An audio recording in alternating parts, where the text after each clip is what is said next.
Hi everyone, and welcome to Ask Christa, the place where you can ask questions about how to work through business challenges and workplace issues. I'm Christa Dhimo, and today's listener question is a chicken or the egg question. Here it is. I have a proof of principle for a product that I think might take off. I've done research on whether it's feasible, and it is. There are only two other products out there that does what my design intends to do, and both are older designs. My design is unique and leverages modern technology based on more recent research than what's already available. Friends of mine are saying I should look for funding now so I can start to develop a prototype, further prove the design, then get more funding to move it towards selling it, but I'm not sure. Your show popped up in my YouTube feed, and it's really timely because I don't know whether I should self-invest to create the prototype or raise some money to build a prototype. My question is, what should come first, the product or the money? This is a fun question. And of course, I'm thrilled to hear that my show popped into your feed and that's what prompted you to send in your question. I encourage everyone to do this. When you submit your question, you'll receive a note when your questions episode will air too. Although obviously I'd love it if you listen to, all of the episodes. Okay, fun question. Product or the money? Chicken or the egg? Let's start with where you have the most control, usually the product. There are a few ways to think about products you make and sell, especially if you're the one who designed it. When you're starting out, you typically start with your proof of principle, which is what our listener is describing. At that point, you're answering questions like, can this be done? Is it possible? How do we know it's possible? And what are some of the obstacles? Competition being some of those obstacles, and this listener has taken care of that question. The listener has gone even further than that and looked at some aspects of the market too. When we say market, it's about how and where and to who or whom your product will be sold, who buys it, where and how they will buy it, who your competitors are trying to take your customers away, or that you are trying to take customers away from. Then other product-related questions like, how long can a customer use it? What are reasonable quality expectations? What we've heard is that the listener has done a lot of that work up front, and that's great. Now for the tough part, the advice from everyone, even me, although in fairness, you submitted a question, so. In a lot of ways, our listeners' friends are right. Look for funding to develop a prototype to further prove the design, thus setting off what might be on ongoing funding. But you have to be careful about what kind of funding you're looking for, because trying to get funding for something when you don't have evidence to show how it might work can be difficult. But seed funding is often at this stage, just enough to get things going. Then you go through a series of raises, truly a series of raises, Series A, Series B, Series C. This is all in the world of private funding. But there are other options. And there are a lot of things we can do before we get funded, especially when you have a product you have designed that you believe is better than what already exists in the market. Now, I do not know this listener, and I do not know what this listener has developed, but my first inclination, based on what the listener describes, is hold on both steps. Pause deciding about funding or prototype, and instead think protection. This listener has already put an investment into this new product by way of time and energy. They have established, at least in the question, that they likely have a product that meets an unmet need, either because current products are aging or not as technologically modern, or because this new product is simply just better. Whatever makes it better, if the listener has stumbled onto something that could become something, your early stage strategy isn't just about product and funding. It's about value. And one of the ways you can increase value for any product or business is you de-risk the product or business. By reducing the risk, you automatically increase the value of your business, or in this case, the product, because by definition, de-risking your business enables you and your potential investors to predict the possibilities with fewer hindrances and fewer potential obstacles. because you've figured out some of them and you can either avoid them or manage them if they arise. And the them are risks. So what do I mean about protection?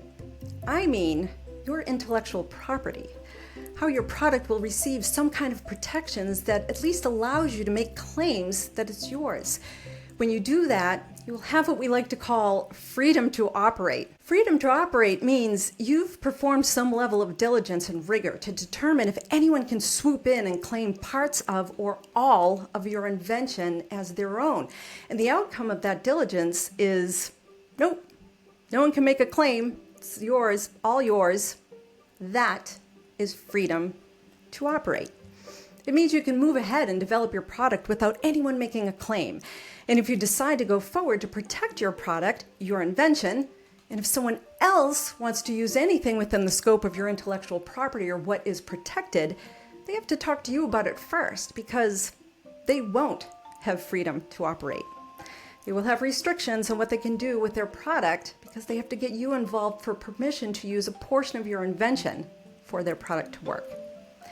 Freedom to operate is exactly as it's phrased, and it is a big deal when you're building a new product, something you should be looking at right away. So if you have designed or built a product no one else has built and you see a need for it in the market, before you think about your next step with building a prototype on your own or finding investors to fund the prototype build, just sit and talk with a good IP lawyer. Find those who work with small businesses and startups. They tend to be very strategic, and they also price their services for those just getting started. I'll put some additional information in the show notes about intellectual property considerations. Once you have an IP strategy as part of your bigger product strategy, you'll have clearer paths in front of you regarding the prototype build or funding. And a quick note on IP.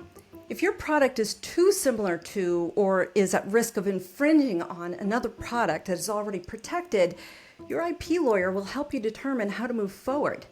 Inventing part of or someone else's invention happens a lot, so don't be discouraged. You just need to have good people around you to help you with the options, and there will be options. And once you understand those options for product protections, it's really about what you need by way of capabilities or how you will build the prototype. If it's capitally intensive, then of course, go for early stage funding, but go in knowing it's about a proof of concept, a prototype. It will need to be based on the viability and feasibility of your research and your designs. And you may have tranches or funding payments provided to you as you meet different milestones for building the prototype, depending on how complex the design is. Be sure to shop your idea to well-matched investors and seek out the funding model that makes the most sense for you and your product. The next episode of this Business Basics series will review the investment models that are available to many startups and business owners. We won't cover partnership models that co-invest with you in that episode, but that is an option when developing a product also, having a partner involved. And maybe someone will ask about that in the future, and there'll be an episode about partnership investment. But if building a prototype is something you can responsibly finance, then there's value in self-funding the prototype, which again is a proof of concept, something that offers some level of functionality that makes the product prove its concept. It's real. It's not just whether it's feasible anymore, as the proof of principle shows, but whether it's practical and usable and can do at minimum what it's supposed to do.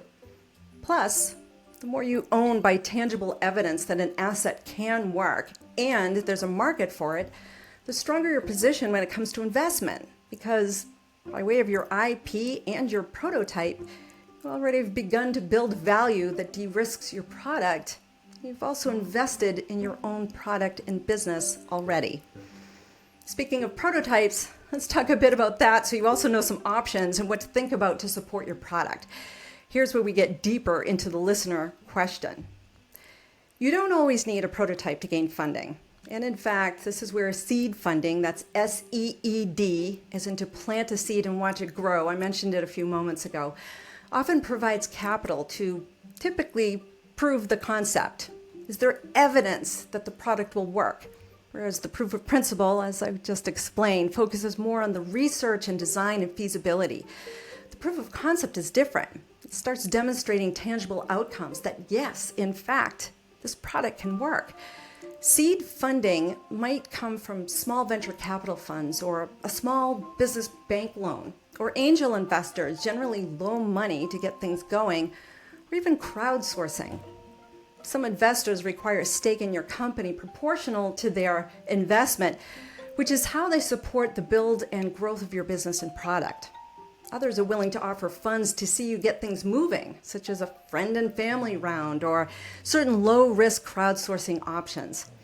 But my advice to all inventors, innovative and founders, is to protect your product and then build as much value in your product and in your business as you reasonably and responsibly can before you bring investors on board.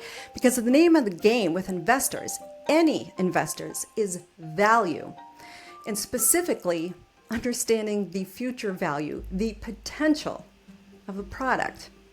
For example, if you're building something now that you will launch in 3 years, and they invest in the development of your product now in support of your launch in 3 years, your investors will expect that future developed product launched 3 years from now to be worth more as a fully developed product than the investment they made today as part of you developing it. Your proof of principle, what our listener has right now, means something because you're able to show the value of your product is feasible. But if you have a prototype that demonstrates the practical application and the potential of your product and a market willing to buy it and use it, that puts you in a position of strength when you're asking people to buy into or invest in the future of your product. Because when it comes to investors, they are rightfully looking at the future value of your product. Here are my final thoughts. When it comes down to it, breaking into a new market, establishing a new business, and creating and establishing a new product, it's about value, as I was saying. And when I say value, I'm not talking about quality as value for your product. I'm talking about everything wrapped up together as the value of your idea. And not just the value of today's standards, but the perceived value in the future when your product is launched. And then how it will grow and continue to develop within your market and increase its value such that it's considered at the top of its market. When you can show someone the value of your idea, that it can be done, that the design doesn't belong to someone else yet, it's really yours, that it will work the way it's designed, that's the value I'm talking about. After that, it's about putting into a business model where it can be marketed and manufactured and sold and used with a high rate of joy from customers that give 5-star reviews and repurchased from existing customers while new customers can't wait to use it. By the way, what I just described, that's the simple business process we talked about in episode 25, so check it out. Episode 26 too. So the way to answer this chicken or the egg question, build product or seek funding, is what will create the most value based on where you are today.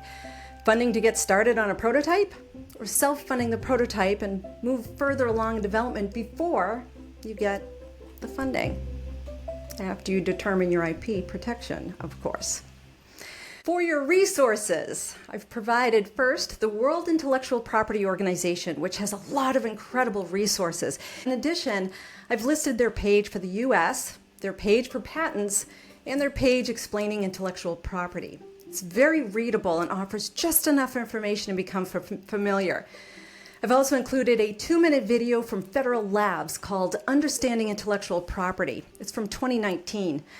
I cannot stress enough that setting up product protection early on and even knowing how to best protect your product or how it fits within a lot of other product protections, it saves a lot of time. And again, it also puts you in a position of strength. If you're serious enough to start talking to investors, then you're serious enough to understand how to protect your product. If you do your own research, you'll find a lot of articles reporting all the reasons why you need a prototype before you get funded. And I've offered reasons supporting that also here in this episode.